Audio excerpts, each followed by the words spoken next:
Hello, welcome to the Creative Journey. I'm going to just give it about 30 seconds or so for our attendees to continue to log in. We have a great group of presenters and attendees this afternoon, and we are really excited to be talking with you about the topic of arts integration. How do you make learning more accessible, and how do you deliver creative teaching strategies within the classroom setting? I'm just going to give it a couple of seconds while lots of our attendees are still logging in.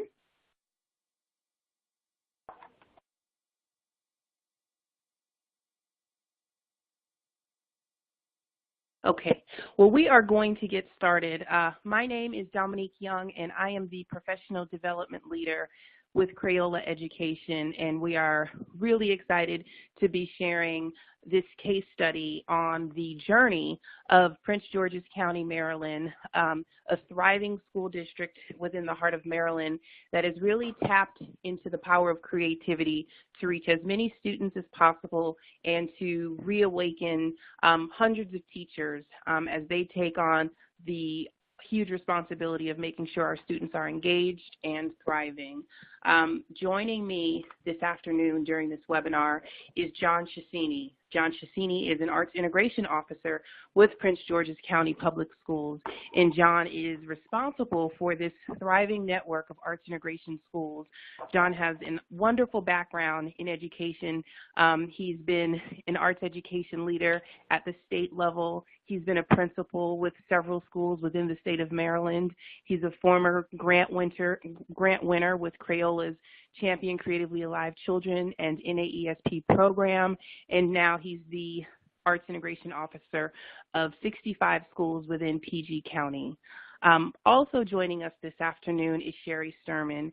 Sherry is our colleague at Crayola and has been the Director of Education for many years at Crayola. In addition to her work at Crayola, she's the Vice Chair of the Partnership for 21st Century Learning and has served on many boards, starting with the National Association for Elementary School Children and the Ohio State Board for Developing Young Children. So she comes to us with a wealth of experience on how do you properly develop children and how do you champion creativity within our kids. As I mentioned earlier, the purpose and the topic and the focus of today's discussion is to really look at how can you make learning more accessible for students? How can you provide that visual voice to reach as many learners as possible? As we all know on this webinar, every student doesn't show up to school with the same readiness for learning, with the same appetite for learning, and with the same triggers that motivate them to want to learn and want to exceed. And so as educators, we all have the responsibility to think of and seek out as many strategies as possible to really try to reach as many students as we can and try to engage them through different learning and teaching strategies. When we do this, what happens is you're engaging students and you're motivating them. You're building their ability to comprehend and transfer skills and knowledge. You're helping them to create cross-curricular connections and understanding. And you're using art as a window to help them see their thinking. And so during this webinar, we're going to explore the journey of Prince George's County, and we're also going to talk about how Crayola has helped not only PG County, but other schools and districts who really draw on the power of creativity to reach as many students as possible. And so how do you get there, right? When we hear John talk about the framework and the process and the strategy, it really just talks about a journey, and it talks about a transformation. And so we're going to move over to John now as he talks about his background, the start of the journey for Prince George's County, and where they are today. John, do you want to jump in? Certainly. Yes, it is a journey. It was a journey for me. I have no arts background. 20 years ago, I was a principal, and the second week on the job, I had a group of parents come into my office, and they said, "Mr. C, we don't have an art teacher. We need more arts in the school." It was true at the time. There was no art teacher. and I inherited that program. I said what most principals would say when they don't know what they're talking about. I'll look into that. And that's exactly what we did. And actually, we got motivated and we became an illegitimate art school. And by that I mean we were an art school that wasn't sanctioned at first by the school system, but uh, we decided ourselves, my staff and I, to explore this journey. We had lots of help. We worked with Harvard University. We worked with local arts organizations. We were very, very, very fortunate to have that kind of support, as many of you do, I know, in your communities. In fact, somewhere along the journey, I did hire an art teacher instead of a testing coordinator, and a miracle happened. My scores still went up.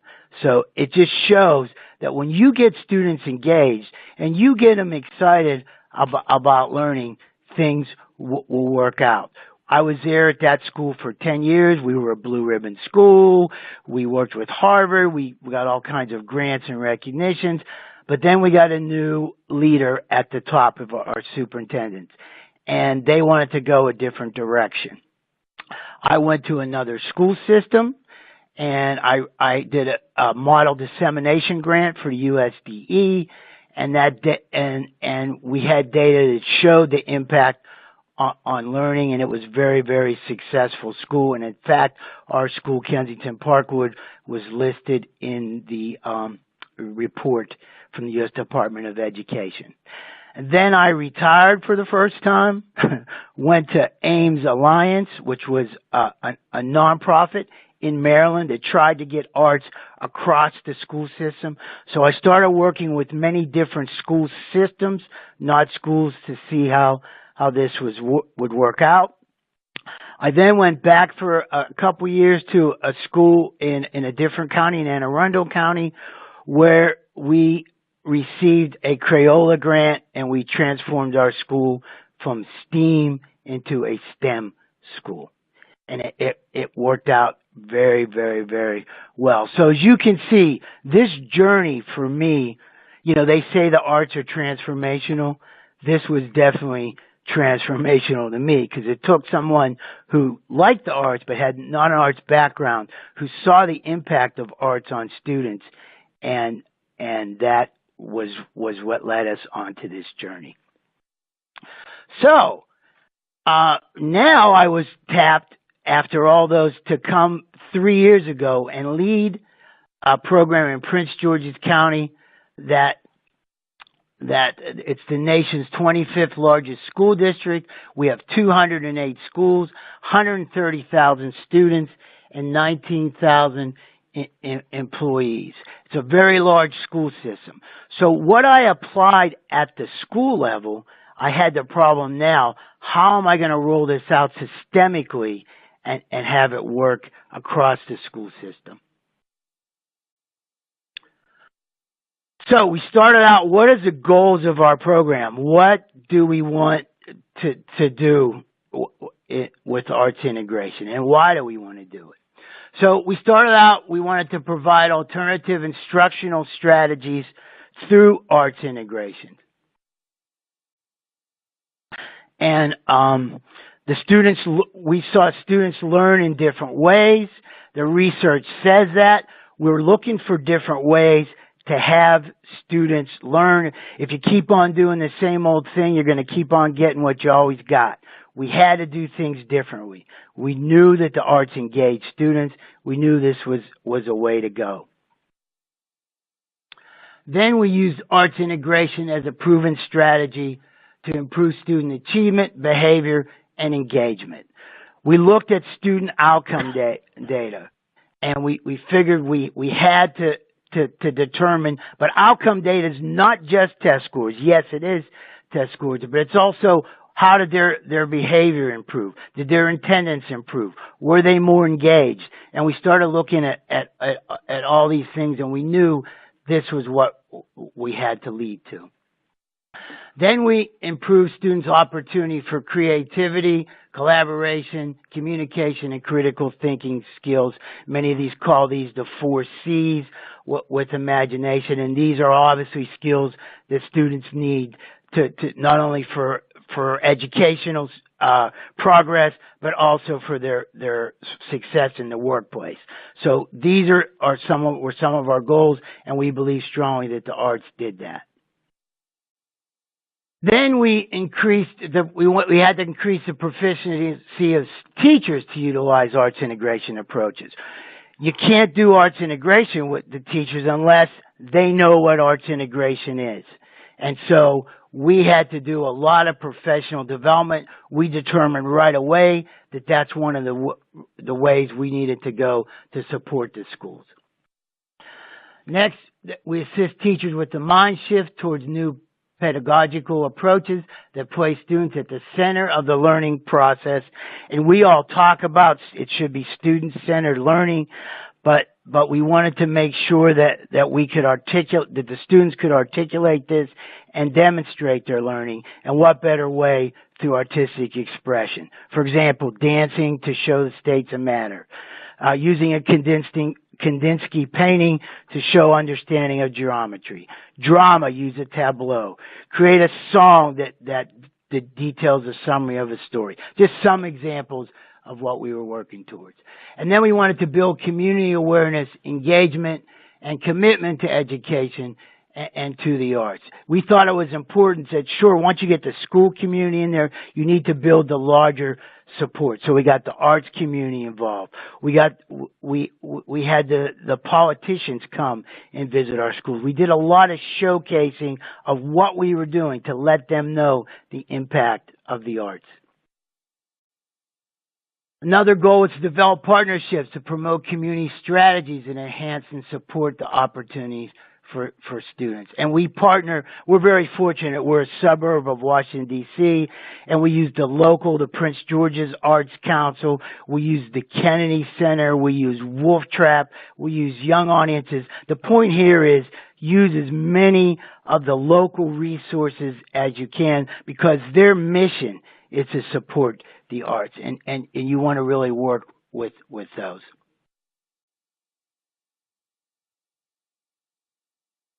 And then increase family involvement in the education process. We know that's critical. We all know as educators that that's critical. But when you do an arts program, and you know from yourself, not even arts integration, when you have a performance at school and the kids are involved, the parents turn out. And once you have them there, you can take them wherever you want to. And the arts bring, by their very nature, bring community involvement into the schools. So we developed a continuum for schools to self-evaluate themselves on where they are in the journey to arts integration. They are emerging if they're just starting out in the process, developing. Some of their teachers are aware of it, some are not. Accomplishing, they feel they have a good group of teachers, a group of educators, the people know what's happening, and then practicing as they make it systemic. In other words, it's really part of their school plan. So the continuum is available. The continuum is available on the document site, which they should be able to tell you how to get to, and you could see the continuum yourself. But the arts continuum is based around these key points. First of all, you have to get your stakeholders engaged. Who's your stakeholders? Well, every school has to have an arts integration lead teacher that we work with and a school leadership team. And we call it the school leadership team. We've now evolved in calling it the creative leadership team, because these are the team that are going to help roll it out at the school.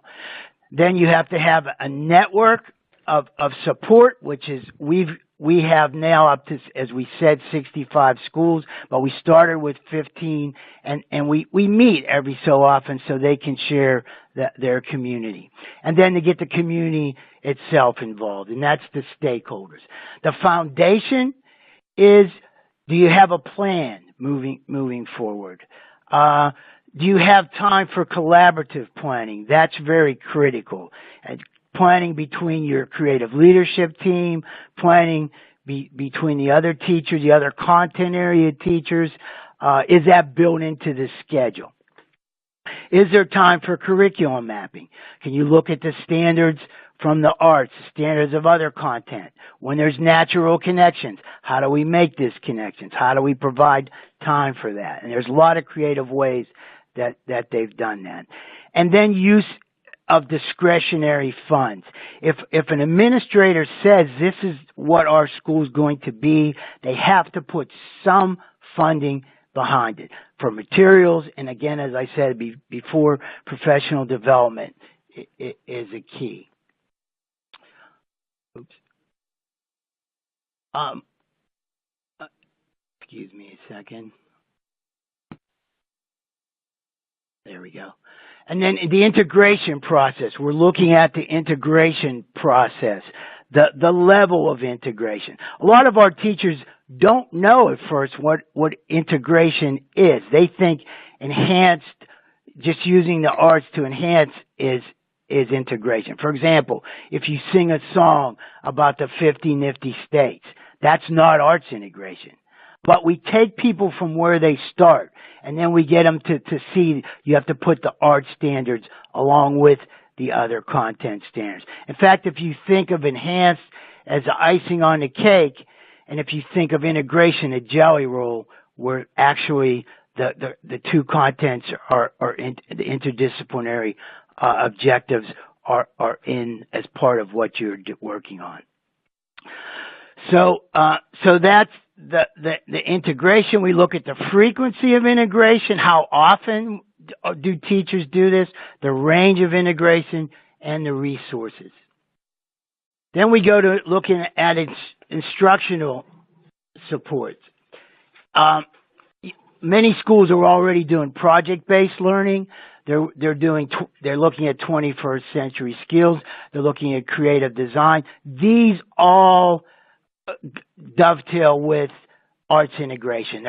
Arts integration can definitely be part of all these. So it's not like you have to reinvent the wheel. You can make these as part of what your systemic program is. And then, of course, you have to have assessment. Now, we have many ways that we assess progress in our schools, and that the schools do self-assessment. One thing we look at the school displays, the artifacts that are visible in the school. We look at units and lesson plans that are doing. They do electronic documentation. There's recognitions that they have, and the student work is also very much engaged. We examine student work. Our office actually does walkthroughs, or learning walks, where we actually go there and give these schools feedback on their way through to the continuum as they're going through the continuum. So this is what it looks like now in Prince George's County. We had a pilot school, as I said, with 15 ethnically and geographic diverse schools from all across our county. We're suburban, we're rural, we very much have a lot of diversity here. We had a strong interest in the arts integration pilot, so we took principals. First of all, the 15 were ones that had a strong interest, and we started with them. Then we started to list the community partners, as I said, and I mentioned that many of our partners were the local and national organizations. And of course, we targeted professional development. And I think that's the key when you're starting a program, is you have to make people familiar with arts integration. We have a professional learning community or creative leadership team at every school, and every school has to sign on. In fact, our principals have to sign a letter of commitment to be part of this. And today we're up to 65, which we're going to add another 10 this year, so we'll be up to 75 of the 209 schools. And eventually we want to roll this out to all the schools. It is an initiative of our CEO. In fact, we're very fortunate that we have the support of our CEO, Dr. Kevin Maxwell, who's very much a visionary, and he believed in this. When he brought me over to be the Arts Integration Officer, it was with the charge to have arts integration strategies be taught in every school. So these are some lessons that I learned, that we learned, some key elements in the district story that might help you. We seek district office commitment by we share the results, action plans, and sustainability. At the end of every year, our arts integration schools have to submit a report, and we give them feedback. We constantly give them feedback. We do our walkthroughs. We work with them. They do an action plan every year on how they're going to improve where they are, how they're going to move from emerging to developing to the accomplishing and to practicing. But there's no timeline on that. In other words, we want them to explore this on their own. They have to be moving forward, but we don't state you must be practicing in 4 years, because everyone's on a journey, as we discussed, and they move at their own pace as long as they're moving forward. We secure principal support. The principal is key in many cases. The principal alone can't make it happen, but the principal alone can stop it from happening. If they say no, we don't want to go forward with this, then it's not going to go forward. We build a network. It's always good when you're trying new things and you're working through different strategies to have other colleagues that you work with. So we have quarterly meetings, and I think that's important. If you're just working at a school level, to at least have your staff meetings center around this. We have quarterly meetings district-wide where we bring principals in, and they discuss obstacles and how they overcome those obstacles and what's working well for them. We obtain guidance and alignment of goals from the district office and stakeholders. We don't work in isolation. We work with the literacy office. We work with the STEM office. So our goals are aligned because it is integration, and it's art. It's teaching art alongside the other content areas. And then all our school have creative leadership teams. We found that one of the key things in every school is to have a creative leadership team that can help roll this out to the other people in the school. You're always going to have skeptics, but when you have a dedicated group of professionals that buy into this and you empower them and you give them strategies to how to get others involved, we find that to be very effective. And then our partnership with Crayola focused on building this creative capacity. And we found that to be very, very successful in empowering this creative leadership team in order to move ahead. So Crayola, we thank them for what they did to help build this support. And we're going to move on to Crayola, and you'll hear from them. Thank you. Great. Thank you, John. I love this photo. This reminds me of the creative energy that really radiates from the Prince George's creative leadership teams. So you get a peek into the kind of interactive experiences that we provide in this professional development. As John said, having that creative leadership team learn the strategies and bringing those back to their schools, that's really the distributed leadership model that's so important here. So, Dominique, it looks like, let's see, there's a little bit of a delay. Oh, it is working. It is working. Beautiful. Okay. Great. So, yeah, I am able to move the slides. Great. So,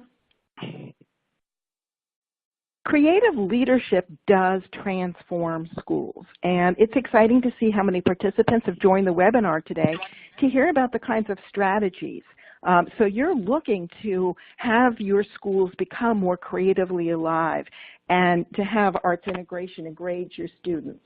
So would love the comments that you're making in the text box and that you're suggesting all kinds of ideas and resources to each other, and keep that up as we go along, because I love being able to respond to the ideas that you're putting in the text. It makes us a more interactive conversation.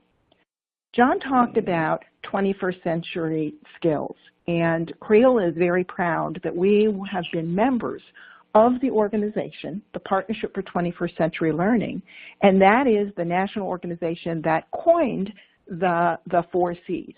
And now we are also familiar with those. We can roll those C's right off our tongue. The important part is to acknowledge and to communicate to others that art experiences deliver on all 4 C's, right? Building creativity, collaboration, communication, and critical thinking. And so it's so important for us to use the arts integration teaching approach to prepare our students as 21st century learners with the career and college readiness that they need. So one of my favorite slides just popped up now. This shares with you some research that Crayola has done with principals. So we did a beliefs and behavior study, and there were 500 principals that we researched, asking them what they believe about arts integration. Aren't these results amazing? It's really powerful. 92% of elementary school principals say that arts integration improves student engagement. That's amazing. 86% of principals say that arts integration improves the learning in the cross-curricular subjects that are taught through this integrated approach. The next measure, 66%, improves family engagement. So you can see here that of this large number of principals across the country, more than half believe that arts integration improves all these measures of student engagement and outcomes. So we always like to start with an understanding of where is the belief, right? And John just articulated so beautifully that principals are key. He looks in Prince George's County for principals to sign a letter of commitment.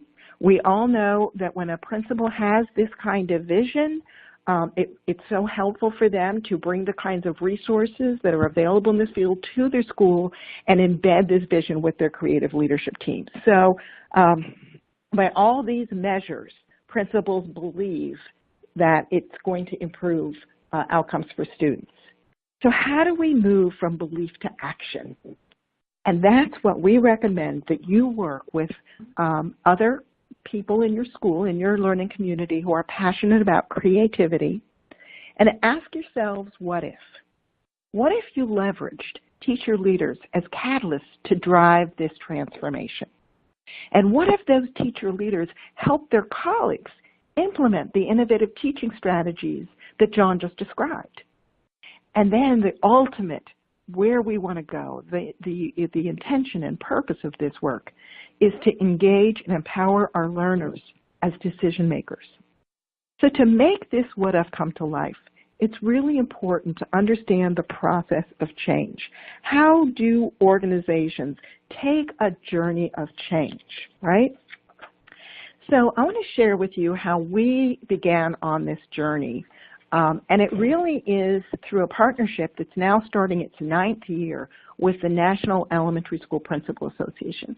And I was delighted when I looked at the participant list of who's on the webinar. We have so many former grant winners on this session with us today. Welcome Shauna Kaufman and Linda from Cincinnati. We're going to, we just showed Linda's picture on one of the transition slides. She's a grant winner from Silverton, Ohio. So we have, for those of you who aren't former grant winners, I'm curious to see if you're familiar with our grant program. You can chat with us in the text chat. If you're not familiar, want to let you know that Crayola and our partners, the Elementary School Principal Association, feel so strongly about championing creatively alive children. Oh, great, Brad. Glad to see that you're familiar with it. That a number of years ago, we came up with a grant program. They're the Creative Leadership Grants. Now, every year there's a rhythm to this. Every year the applications open in December, they close in June. We have a large team of judges from around the country, educators, who score, and then the grants are awarded in the middle of October. We are looking for innovative ideas, and there's really only one requirement. You have to form a creative leadership team, and that creative leadership team can do a lot of different things, but they have to include professional development plan. And you can see that this is based on our learning that as a school embarks on the journey of change, you have to empower teacher leaders to lead that change, and that includes forming this leadership team and doing professional development. The exciting part for the schools, and you can see if you get really close to your screen and see in the fine print that there is a cash and a product reward, $2,500 in funds, seed money to get started on your idea, and $1,000 worth of Crayola products. But the principals who have been part of this program say they originally came in for the money, but at the end what they like best is that their success stories, their promising practices, are published in the Principal Journal. So here are 2 issues of last year's and the soon-to-be hot off the press this year's supplement to the Principal magazine that tells the grant winner stories. I also want to give a shout out to John Chesini, who just shared with you his journey. John was a former grant winner, and the article that we wrote about his grant is called Walls Talk. And some of you were asking in the text box, what does good arts integration look like? And we have on our website all of the former magazine supplements archived, so you can find John's article. What he so wisely shared is you can tell arts integration the moment you walk in a school. Walls talk. They tell us what we value. And when student work and student critique is hanging on those walls, that tells you what value, and notes about the standards and students talking with each other in coaching comments. So if you're interested in that, you can find more of John's words of wisdom in that archived journal. And if any of you are interested in more information, you can ask in the Q&As about the grants. So one of the key points, as I mentioned, is forming a creative leadership team.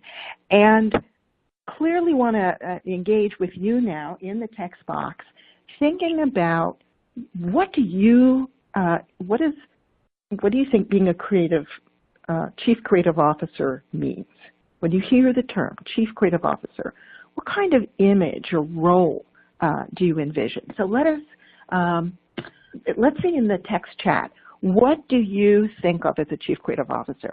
And what would a creative leadership team, which is a group of teacher leaders and administrators who serve as chief creative officers, how could they embed these innovative teaching strategies and build creative capacity school-wide? Let's see some answers in the text chat as you respond to these 2 questions.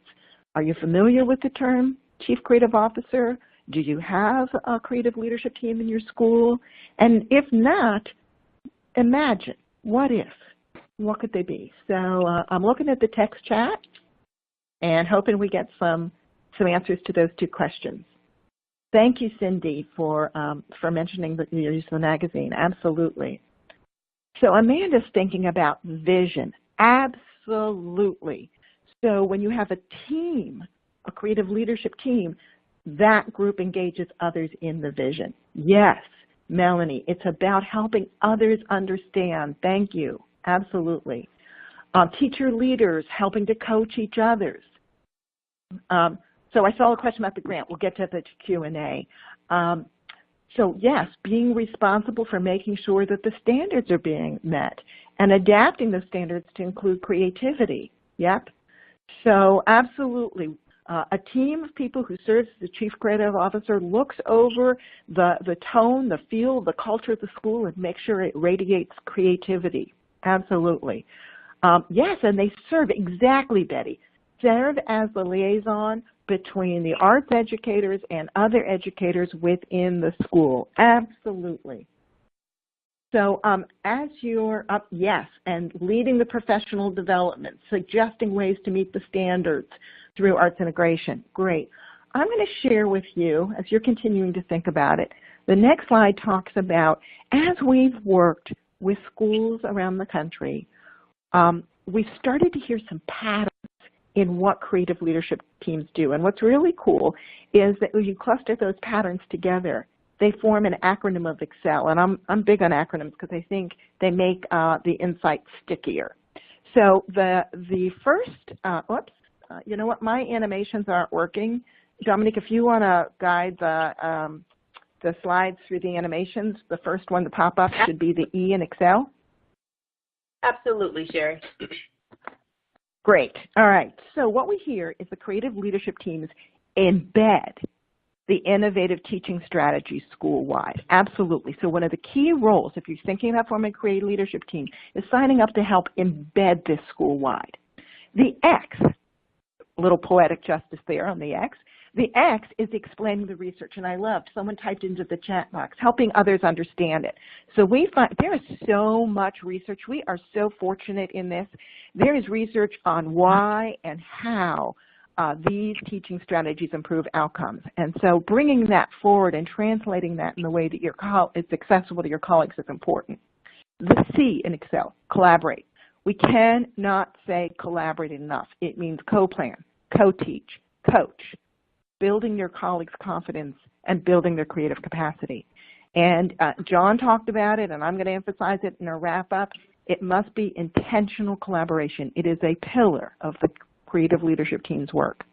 The E, enrich the culture.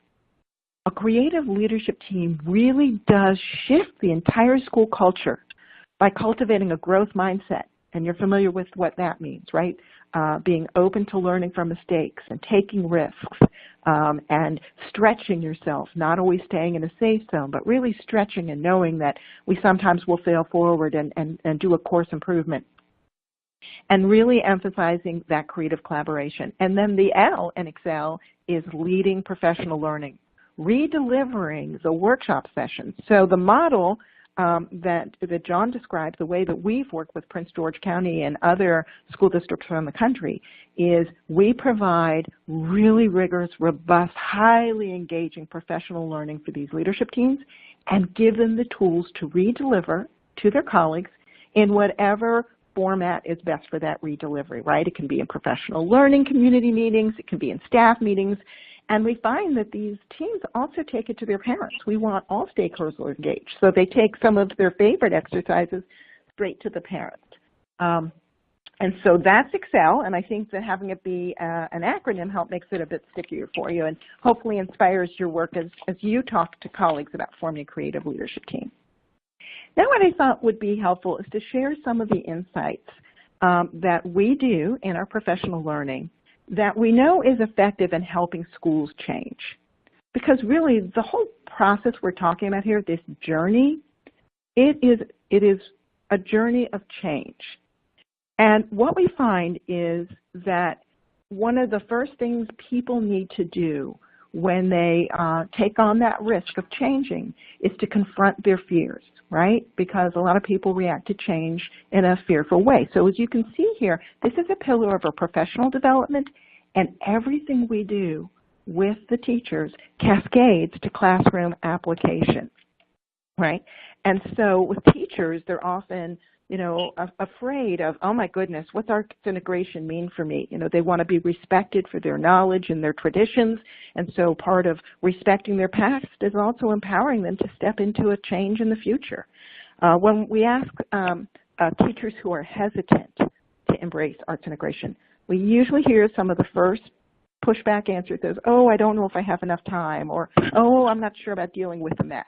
But what's exciting is when we do the exercises with them, and we peel the onion back, we realize it's not so much the time and the mess, that it's a fear of losing control. If a teacher's used to teaching in a way that all eyes on me, right, I'm going to be the sage on the stage, it's frightening to think about students having agency over their own work and having, several small groups working on different projects.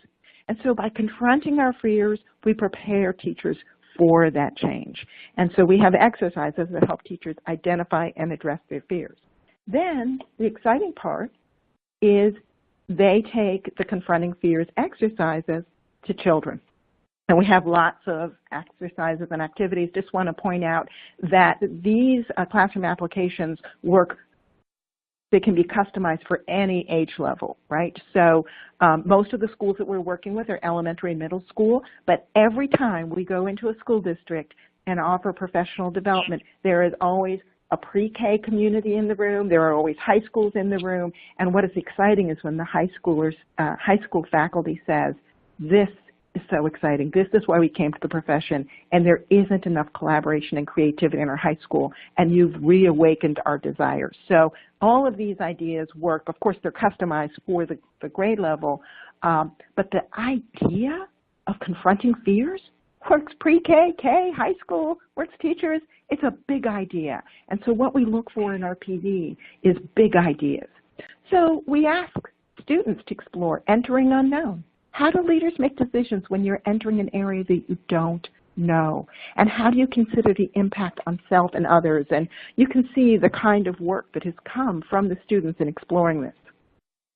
Another approach to the classroom application is to talk about overcoming challenges, right? This is a topic in our professional learning with the teachers, right? So you identify a challenge. Let's talk about ways to overcome it. And then how do you bring this kind of exercise to your students? Because creative leadership is an important skill set for students, right? So how do students view student leadership as the ability to face challenges and solve problems? And we have all sorts of prompts here. And one of the things you'll see consistently in our PD and in our classroom applications is that we ask, make your thinking visible. And it makes that particularly accessible for, you can see here, young children who haven't completely mastered the written language.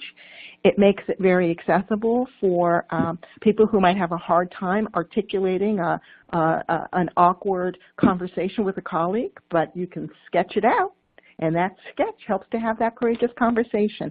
So this notion of making thinking visible is so important. So I had mentioned to you before that this is really a journey of change. And I want to share with you another way that we help educators prepare for this change.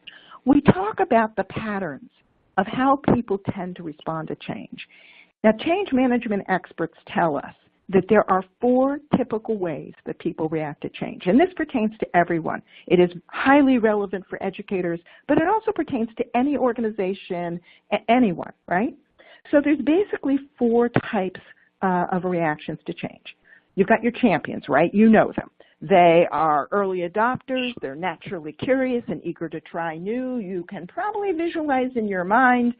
We won't ask you to put in the text box, but you can probably visualize in your mind exactly who we're talking about here, a colleague you know who is a champion, who is so ready to get on board. Then there's a group called convincibles, right? That what the change management experts say is these people just need a little more information and they are at the tipping point, right? They are positively predisposed, but just give me a little bit more and I'm in, right? Then the third group, complacents. You know exactly who I'm talking about. This too will pass. If I just wait it out long enough, it's going to go away, right? And sometimes this is a mindset about any change, right? This is what the change management experts tell us, that this can be, some people have a hard time dealing with change, and a lot of what the strategies are is recognizing and honoring what they have already done, right? You have to honor their contributions from the past before they're ready to move on. You know the fourth bucket, critics, right? These folks can be either openly verbal in pushing back, or you also are familiar with those who are passively resistant, right? But these are folks who are going to, tell you that this change isn't going to work, and you'll hear lots of expressions of it. We've done this before. We tried it before. Let me tell you why. So when you think of your organization, you can probably predict right now where people are going to fall in those 4 buckets. Now, what's interesting is as you reflect on it, you'll probably think your champions are proud of it, and they're going to be really eager to let you know they're a champion. And some of your critics, they're going to be quite proud of being a critic. But what we find is complacents don't jump out of the bed in the morning saying, I'm proud to be complacent, right? So one of the things that we've done, and I mentioned to you before, we use visualization and strategies, is we help people identify their own attitudes towards change by using a journey metaphor. And I'm so excited that this whole webinar is talking about the journey, because this experience you can bring to your colleagues, and it helps you embark on that journey. So here are just 4 examples that we've seen of how people travel. I'll show you some additional ones, but there's really no prescription here. You know, we say to people, just think about how you and others travel on a journey. So think through the metaphor. Airplane flyers, right? They soar quickly, they board that plane, they see it at a 30,000 foot. Any problem's a molehill. Even a mountain is a molehill, right? They get there, they're ready to go. They get there fast and first, and they're ready to tell others about this wonderful destination. So there's your champion. Think about those convincibles and how similar that is to bus travel, right? You even hear the expression, get on the bus, get others on the bus, right? But think about the metaphor of the vehicle. Buses are very flexible. They can take the scenic route and slow down. They can take the boring highway fast. They can, when a bus encounters a roadblock on the highway, no problem. They take a detour. They can find a way around it, right? Buses have that flexibility. Now think about your complacence. That sounds a little bit like a train on a track, right? Because trains can only travel where the track has been laid. And when there's a barrier on a train track, you're stuck, right? So it's important to them that we lay the tracks and that we are very strategic and intentional. Understand how a train traveler moves, and that helps you meet their needs. And then think about your walker or your hiker, right? It is a slow pace. It is very deliberate, but they are intentional. And they often pride themselves on being those who think through the unintended consequences and the measured steps. And so it's easy to be alongside them through the journey when you respect their pace and you understand their needs. But I think that metaphor, so I'd like you to, oh, thank you, Marla, for talking about the metaphors. I think it does help people. Chime in with Marla. Let us know. Think about some other vehicles. If we could just see some vehicles pop up in the text chat, that would be fun. You don't have to tell us if you're describing yourself or a colleague. Just describe some vehicles that you think are good metaphors for how educators travel towards this path. Right. Biking goes faster than foot, but it's still very intentional. It's very human-driven. Hiking, right. You know, you're reminding me that when we did this with a school district in Connecticut, the superintendent just shared with us how purposeful it was when he went on long intentional hikes and how he saw things that he wouldn't have seen on the airplane. And he really urged us to be so respectful of the hiker who carries everything with them on their back, right? And to know it's going to be a slow but intentional journey, right? Boats can vary their speed. I love that. And think about the boats on the water. Rocket. Thank you, Melanie. I have some visuals to show you, but one that I don't have in the deck right now are some rocket ships that we've seen. And we've also seen super flyer capes, right? Superpower people capes. We had an art teacher who said that her new superintendent was a superwoman who brought others on the journey with the superpower cape, and I love that. One that was so funny is we talked about trains. So one school district, someone drew a subway, and they said, not only are we on the rigid tracks of the train, we are underground and we don't see the light of day. Interesting what a visual can take. And I love the carpool. Thank you, who put in a visual. I have never seen carpool before. I'd love to see that drawing. Make your thinking visible. A carpool. We're in it together. Well, let me show you a couple visuals we have in the commentary. So, should be popping up yet. So this is, we talk about making thinking visible, right? Because that visual metaphor enables, whoopsie, Dominique, I apologize. I just wanted to get that animation up. If you could click, apparently I can't do animations. If you click it, we'll get the quote. So drawing in a metaphor helps you self-reflect. It acknowledges where people are and it gives, some good recognition for that. It also is a clue to you as a creative leadership team, the leaders, the teacher leaders in the school, to know who's ready for the coaching or who might want to join your team as a coach, right? You might find somebody did a metaphor, a visual metaphor, and you go, that's a potential new creative leadership team member. Let's take a look at what the art teacher from New Jersey wrote. As the art teacher, I see myself as the jet-propelled airplane heading towards the arts integration education destination. My colorful jet streams inspire classroom teachers to join the journey. So she was really excited and clearly primed to be a creative leadership team member. Dominique, if you could turn to the next one because it's got an animation too. This is a teacher from Texas on the next one. And her quote. Great, thank you. So she said that visualizing the journey is so insightful, and she actually thought it was therapeutic. The sketches can start the creative conversations that might not have happened. So Andrea was a literacy specialist from Texas, and we did this exercise with her. And she actually drew all 4 types of travelers and said, whoops, I don't know, it went backwards. I don't know how that happened. Thank you. So Andrea was sharing with us that in her school, I don't know where it keeps copying, that in her school she has all sorts of travelers. And I thought her visual was interesting. She's talking about how she's got some hikers that are looking up and they're wondering how the airplane flyers could do anything as scary as flying through storms and lightning could hurt our flight, right? So they just look up with a bit of awe and envy, like, what are you doing up there? And then they've got the bus drivers and train riders that are looking at the sunshine ahead of us and saying that they're going to reach up and they're going to join us. And so they feel like this arts integration link is attracting them to join the flight. I thought that was a lovely visual that shows how everyone, regardless of their vehicle, can work together on this.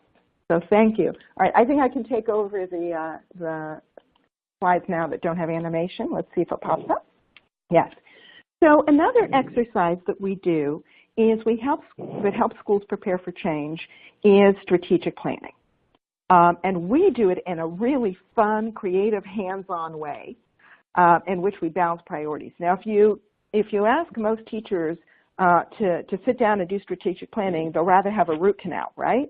But we make it so much fun because we give them a voice and they can visualize their thinking. And the point is that a vision should not be top-down. A vision has to include all stakeholders, and then we use the vision to create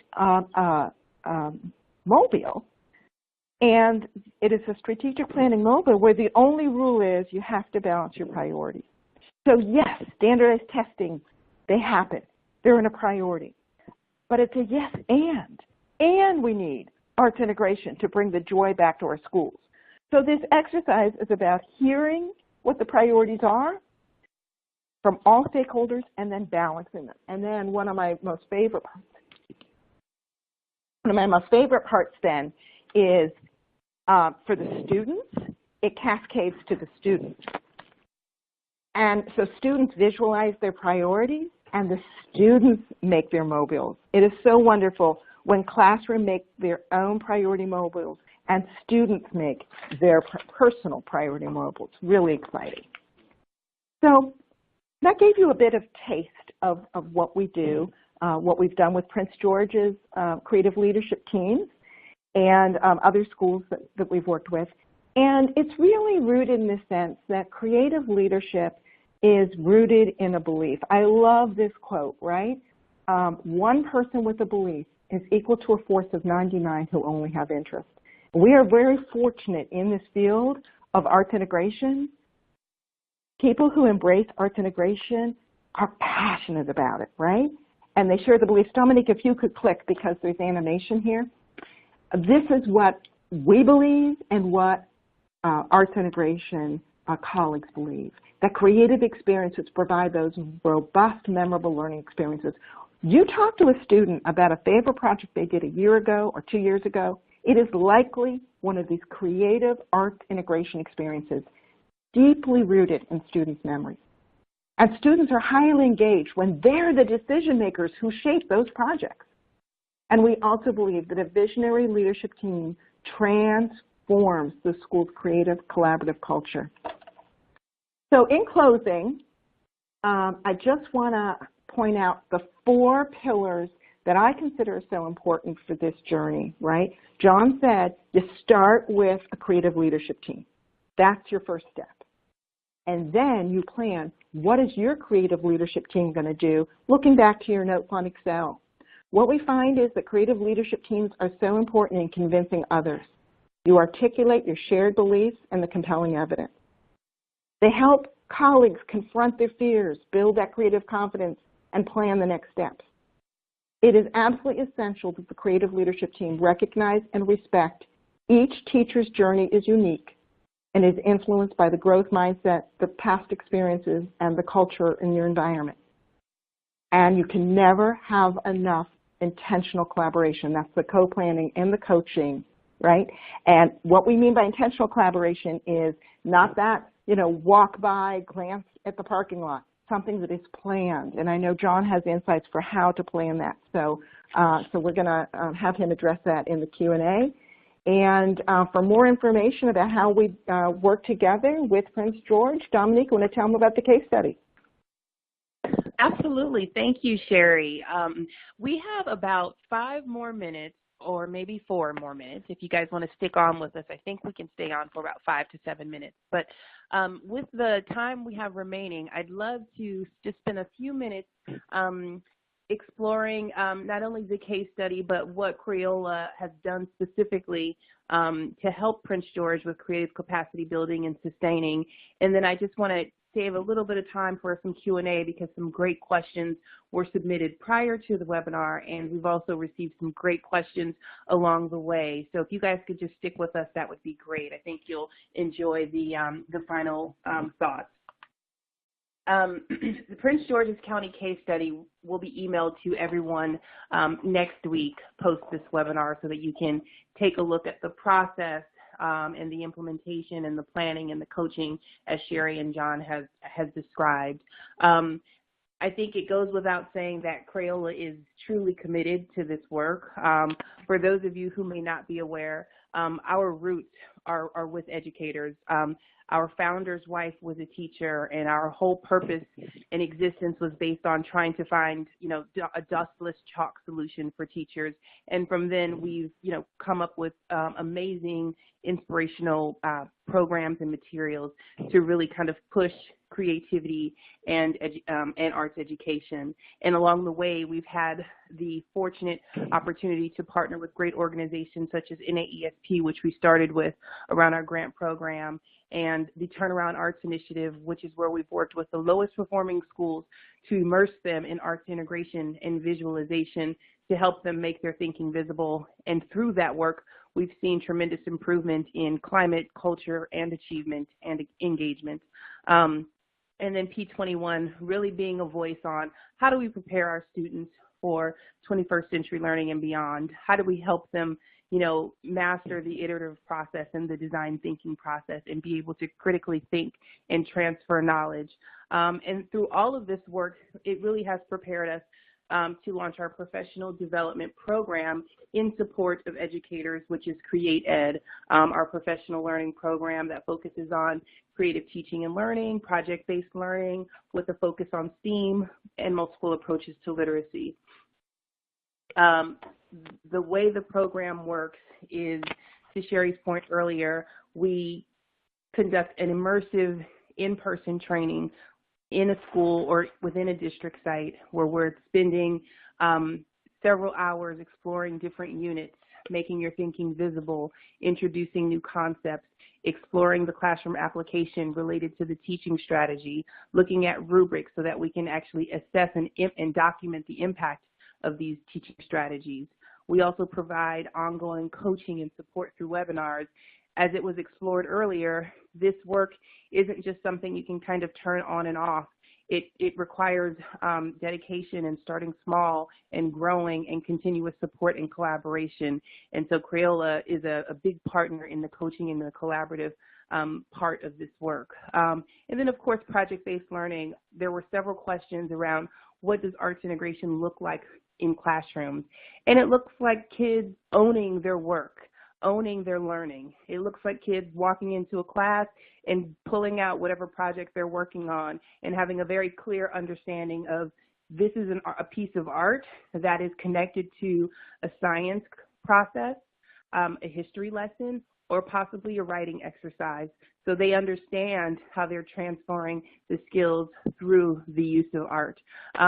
And the resources that are used to help to do this work for both teachers and students really starts with our teacher reflection journals, where all of the ideas are captured there in opportunities to reflect, understand the research, to see the parallels between the various standards, to understand the rubrics and how do you design your own rubric. All of that really starts with our teacher reflection journals, which are a big part of our professional development opportunity. And this is really how we start to help schools build creative capacity. And then, of course, results, right? We're all accountable for making sure that the time we spend and the resources that we use and the work that we put forth has an impact, a positive impact on our kids and on our schools. And while there is a lot of documentation and a lot of work out there that requires test scores and standardized assessments, we really look for the results that matter. We really look for engagement and climate. We really look for student-centered learning environments.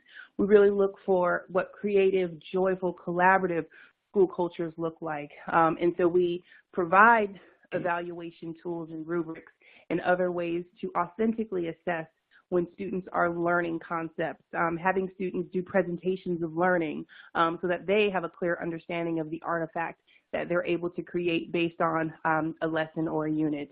And then, of course, engaged, collaborative educators.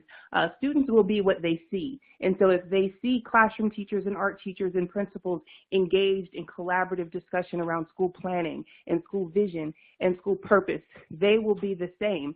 They will have their own creative leadership team for their classroom, and they will craft a vision for their classroom and understand what is the purpose for their classroom for that school year. And so everything that we imply and that we enforce within the educator's professional development, we make that possible for students as well. So I'm going to turn it over to Q&A. We have kind of exceeded our time, and so I can't address all of the questions, but John, one of the questions that seemed particularly interesting is when you launched your pilot program in Maryland, how did you seek buy-in with parents and teachers and students? Did you do any surveying prior to the launch of your pilot? We did do surveys at the school level that decided that they wanted to participate, and that kind of let us know a starting point. But the real impetus came from educators that wanted to do something different and something that would bring student engagement into the classroom and make the learning fun. Too often times, leaders, if they want to improve test scores, they give them 20 minutes of the same thing they gave them before and think that that's going to make a change. But you have to do things differently. This was a strategy that improved engagement and was exciting for the educators behind it. Thank you, John. So again, based on time, what we will do is we will scan and kind of try to organize a lot of the central topics that came out of the questions and follow up with you all with answers to those questions very shortly after the webinar, so that some of your burning ideas and thoughts don't go unanswered or unaddressed. But I just wanted to leave everyone with some closing reflection questions to consider, and also information to help your next steps. There's a document library where you can review our research executive summary. You can review the Prince George's County Arts Integration Continuum document, which will be very helpful if you're thinking about bringing this type of work or process to your school system. You can also find information on the Create Ed Crayola program in that process. So I encourage you to look at your document library. But here are some things to think about. How will you share these insights regarding arts integration in your school or in your district?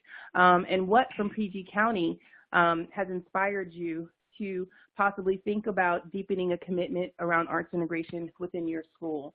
And how will you visualize your journey towards arts integration, keeping in mind the various types of travelers that are needed and the diverse points of view that are needed to really build the team and roll out this work. I'm very thankful for Sherry Sermon for joining us and participating and providing such excellent strategy around launching arts integration. And we're very, very pleased to have our continued partnership with John Shassini in Prince George's County. Thank you, John, for joining us this afternoon and sharing your journey. And we're really excited to continue the work. And as I mentioned earlier, we will send out the case study of the work that you're doing in the coming week to all of our attendees. And our contact information is here.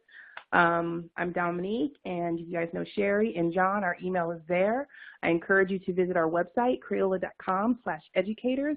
We've got great lesson plans, art techniques, more information on professional development, PD resources, videos, and lots of resources to get you thinking and inspired about taking the next step along the creative leadership journey. In closing, Sherry, do you have anything you'd like to share? No, I just think it's amazing that we still have 111 people on. This is a fantastic group, really engaged. Awesome. John, anything you'd like to share in closing? Just that every journey is a trite expression, but true starts with the first step. If you're a teacher that's trying to do it, partner with somebody. Call in your administrator. If you're a school that it's being effective with, call in your district administrators. Let them know the impact that it has, because it's a journey and you can start it. Yes. Thank you. Well, we will be in touch. This is the start of a conversation. For those of you who have joined us in the past, thank you for your continued support. And for those of you that are new, we hope to continue the conversation. Thank you. Have a great afternoon.